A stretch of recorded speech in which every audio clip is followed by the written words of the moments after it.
नमस्ते हजुरहरूलाई हाम्रो चुल्हामा स्वागत छ। आज चाहिँ मैले मिठो थकाली टमाटरको चटनीको रेसिपी लिएर आएको छु। हजुरहरूले सुरुदेखि अन्तिमसम्म हेरेर साथ दिनुहुन्छ भन्ने आशा गर्दछु। अब टमाटरको थकाली चटनी चाहिँ यसरी बनाएको असाध्यै मिठो हुन्छ।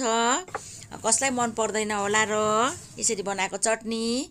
अब बनाउनको लागि त सुरुमा त हामीलाई टमाटर चाहियो, 2टा अकबरे खोर्सानी, लसुन, टिमुर, हरियो धनियाँ पत्ता, कश्मिरी धुलो खोर्सानी, नुन लिएको छु। थोरै सामग्री भान्सामै भएको सामग्रीबाट बनाउन सकिन्छ।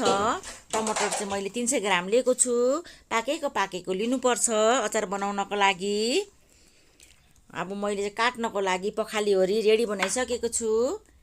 अब काट्नुपर्छ हामीले टमाटरलाई। मसिनो पनि पार्नु हुँदैन, ठुल्ठुलै बनाएर काट्दा हुन्छ। ल हेर्नुहोस् त, टमाटरको अचार चाहिँ बनाएर खानासँग खाँदा चाहिँ असाध्यै मिठो हुन्छ। ल हेर्नुहोस् त, म अब एउटा प्यानमा राख्दैछु टमाटर काटेको टमाटर। ल काटेर पनि मैले रेडी बनाइसकेँ, हजुरहरूले देख्न सक्नुहुन्छ। अब मैले चाहिँ ग्यासमाथि प्यान एउटा बसाइसकेको छु।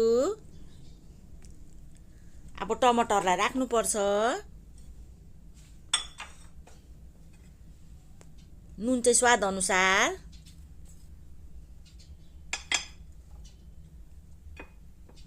अब लसुन तासेको केस्रा 4वटा। अब अकबरे खोर्सानी हो, हाम्रो चाहिँ माथि कौसीमै गमलामा फलेको। अरू खोर्सानी भन्दा अकबरे खोर्सानी खाँदा चाहिँ पेट पनि पोल्दैन, त्यस कारणले अकबरे नै राख्नु होला। छ भने कश्मिरी धुलो खोर्सानी 1 चम्चा छोपेर अब हामीले ग्यास चाहिँ हामीले लो बनाएरै पकाउनु पर्छ सुरुमा। अनि मजाले पानी आउँछ। ल हेर्नुहोस् त, यसरी पानी आइसकेको छ। हामीले तेल पानी केही पनि लाउनु पर्दैन थकाली चटनी बनाउँदा चाहिँ। ल यसरी मजाले टमाटर पाक्न दिनुपर्छ। अब हामीले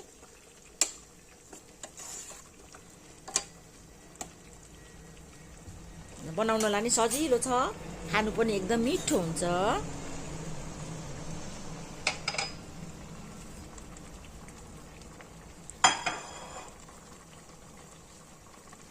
अब टिमुर लगाउँदैछु मैले चाहिँ थोरै। थकाली चटनीमा चाहिँ टिमुर चाहिँ लाउनु अति जरुरी छ। टिमुर चाहिँ पछि नै लाउनु होला, सुरुमा नलाउनु होला। अब छोपेर एकैछिन पकाउनु पर्छ। ल हेर्नुहोस् त, कस्तो मजाको भइसक्यो टमाटर पाकेर। अब चलाउनु पर्छ एकपल्ट मजाले।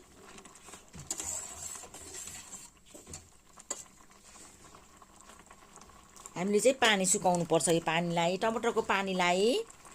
अब टमाटरको पानी सुकाउनु चाहिँ हामीले ग्यासलाई हाई नै बनाउनु पर्छ, सुक्छ पानी। ल पानी पनि सुकिसक्यो। अब ग्यास बन्द गरिसकेँ मैले। अब अचार पिस्नको लागि रेडी भइसक्यो। म चाहिँ सिलौटामा पिस्दैछु। अब सिलौटामा राखेर हामीले चाहिँ अचार पिस्नुपर्छ। मैले पहिला सुरुमा चाहिँ लसुन खोर्सानी पिस्छु। खोर्सानी चाहिँ अकबरे, धनियाँको पत्ता, राँगे खोर्सानी बनिन्छ। अब पहिला बनिन्थ्यो, एउटा खोर्सानीले एउटा राँगालाई पुग्छ भनेर मैले चाहिँ त्यस कारण अकबरे 2टा लगाएको छु। हजुरहरूले पिरो आफूले घटबड गर्न सक्नुहुन्छ। यसरी सिलौटामा पिसेको अचार चाहिँ मिक्सरमा पिसेको भन्दा मिठो हुन्छ। ल हेर्नुहोस् त, यसरी पिस्नुपर्छ अब मजाले टमाटरलाई सिलौटामा। अब सिलौटा छैन भने चाहिँ मिक्सरमा पनि पिसेर खान सकिन्छ। तर सिलौटा र मिक्सरको अचार चाहिँ फरक हुन्छ। म चाहिँ घरमा खानको लागि चाहिँ म सिलौटामै पिस्छु सधैँ। ल हेर्नुहोस् त, यसरी पिस्दाखेरि कस्तो मजाको देखिन्छ। खाँदा पनि स्वादिलो अचार हुन्छ, हातको एक्सर्साइज पनि हुन्छ। अब पिसेर पनि सकिसक्यो अचार। अब सिलौटाबाट हामीले एउटा बाउलमा उठाउनु पर्छ। पानी तेल केही पनि नलाई बनाउनुपर्छ यो थकाली चटनी बनाउँदा चाहिँ। ल हेर्नुहोस् त मिक्सरको भन्दा पनि कम छैन, मैले बनाएर पनि बोलमा राखिसकेँ। अब म हजुरहरूलाई सर्भ गरेर देखाउँदैछु।